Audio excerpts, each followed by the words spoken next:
Joe Biden came under fire last week for calling out ally Japan as xenophobic, alongside India, Russia, and China, with most online commentators asking, where's the lie? Yes, Japanese people are racist. Japan and India hit back against Biden's comments a couple of days later, whereas Beijing called out the US for hypocrisy a month ago after similar comments Biden made on China. But for now, let's look back at some of Japan's most controversial moments that have attracted international news when it comes to xenophobia, racism, and right-wing nationalism, much of it from the top levels of Japanese government and leadership. And make sure to stay to the end of this video, where we expose some of the anti-Japanese sentiment over the decades in the US. I'm sorry, I don't speak Japanese. Understand that?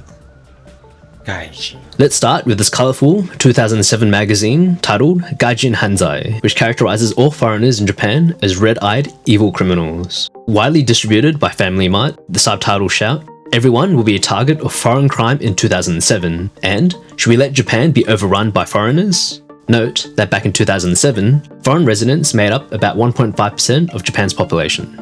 Additionally, racial slurs were made against people of Korean, Chinese, and African descent, like in this section of the magazine, which mentions the N-word in Japanese.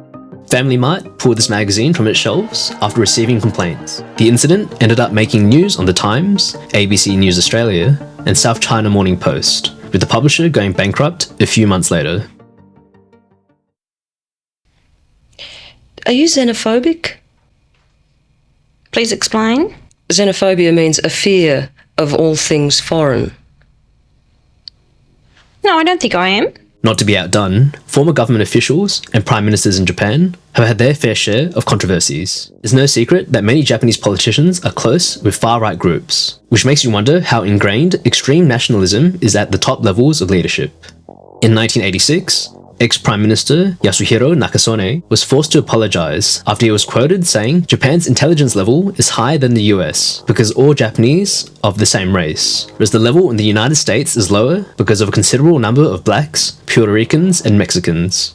In 2001, the former governor of Tokyo, Shintaro Ishihara, claimed that Chinese immigrants have criminal DNA.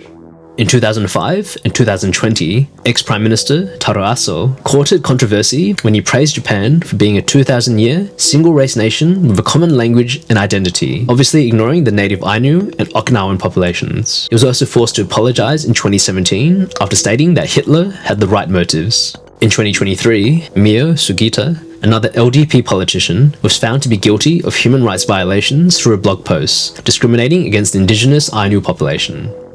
And of course, we have the infamous Shinzo Abe, ex-Prime Minister of Japan, and like the prior names mentioned, a historical revisionist that sought to whitewash Japan's imperial past, purposely provoking Japan's closest neighbours. Even back in 2013, then US Vice President Joe Biden, alongside Korea, China, Singapore, and Taiwan, called Abe out for inflaming tensions after he paid respects at the controversial Yasukuni Shrine, which holds over 1,000 Japanese war criminals. And in the same year, he took this opportunity to sit in a fighter jet labelled with the number 731, a big middle finger to China. Because if you don't know, during World War II, Unit 731 conducted some of the most heinous war crimes and biological experiments on Chinese people, too gruesome to mention here. Additionally, his links to a far-right private school that teaches students as young as 3 to sing World War II military songs, bow to pictures of the imperial family, and to vilify Chinese and Korean people is also disturbing. If you boys can read so good, how come you missed that sign on the door over there? Oh, While Japan likes to portray itself as a modern nation that welcomes foreigners, the reality is a bit more complex. While the country is now experiencing a record number of tourists, some locals have not been as happy. This year, a town put out barriers to control tourist behaviour near this Lawson at Mount Fuji, and now this restaurant in Tokyo is garnering attention for charging high prices just for foreigners. Additionally, the existence of these Japanese-only signs in front of businesses have been controversial. Last year, this video went viral on Chinese social media, where a vlogger confronted a Japanese restaurant owner about a sign in front of the shop that reads, "No Koreans and Chinese allowed." Though these signs are rare, here's a collection that have been discovered by foreigners over the years.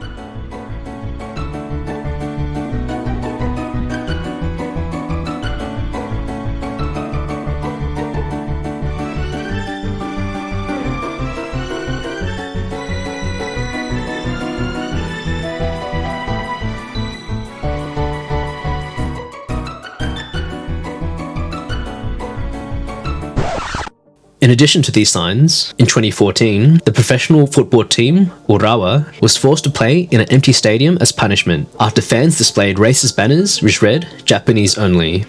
Furthermore, almost 40% of foreign residents who sought housing in Japan had applications turned down because they were not Japanese, according to this government survey from 2017, even though 90% of those who were denied housing said they could speak Japanese. We talking Korean? We talking Thai? We talking Vietnamese? Maybe Korean. Could have been Japanese, but I think Korean. The history of discrimination against Koreans in Japan, or Zainichi, runs deep. While there are numerous examples, let's explore some of the more disturbing ones. If we go back to the Great Kanto earthquake that killed over 140,000 people in 1923, a further 6,000 people, mostly of Korean descent, were massacred by Japanese in the aftermath. Police purposely spread false rumors that they were poisoning wells and food supplies. Some Japanese politicians today minimize or refuse to acknowledge such a massacre occurred. Fast forward to today, and Koreans still receive threats, even though many are born in Japan, are fluent in Japanese, and have little or no connection to Korea. In 2013, right-wing protesters marched around Tokyo's Koreatown, calling Koreans cockroaches that need to be exterminated. In 2020, a community center in a Korean neighborhood received a New Year's card threatening to exterminate ethnic Koreans living in the country. In 2022, a man set fire to an ethnic Korean community in Kyoto, saying that the Koreans in Japan are an unacceptable presence. And in 2023, another man was arrested for threatening to shoot up a South Korean organization. Additionally, when it comes to historical revisionism, the Japanese government has been active downplaying past atrocities. For example, this 2004 monument dedicated to Korean laborers forced to work in Japan during World War II was dismantled by local government this year under pressure from right-wing groups. Also, comfort women memorials have been removed in places like the Philippines, Hong Kong, and Germany over the past decade under pressure from the Japanese government. For example, the city of Osaka ended its 60-year sister city relationship with San Francisco in 2018 to protest against the presence of this comfort woman memorial of 3 Chinese, Korean, and Filipino girls standing hand in hand. I don't understand. I'm not a racist. While the following isn't an extensive list, I'll highlight some of the other notable groups that have faced discrimination in Japan. First, we have ethnic Japanese from Latin America, moved to Japan in the 80s, with the government hoping that they were the answer to the nation's aging population. However, they were so culturally alienated that they were looked down upon and treated as foreigners, with the government eventually offering them a one-way ticket to go back to their home countries in 2009. To quote Lee Kuan Yew, even the Japanese government had underestimated the level of intolerance in Japanese society. Next, we have the native Ainu population of Hokkaido, who have suffered greatly from forced integration and still suffer from poor living conditions today. Only in 2019 did the Japanese government recognize them as an indigenous group after decades of insisting that Japan is a homogeneous country. Additionally, the native Okinawans are also not recognized as minorities or indigenous peoples, despite having their own political, cultural, and religious traditions. They have no say in their traditional lands, especially concerning the expansion of US military bases in Okinawa. Even mixed-race Japanese, or Hafus, find themselves a target, with sports stars like Naomi Osaka and Roi Hachimura facing online hate in Japan and abroad.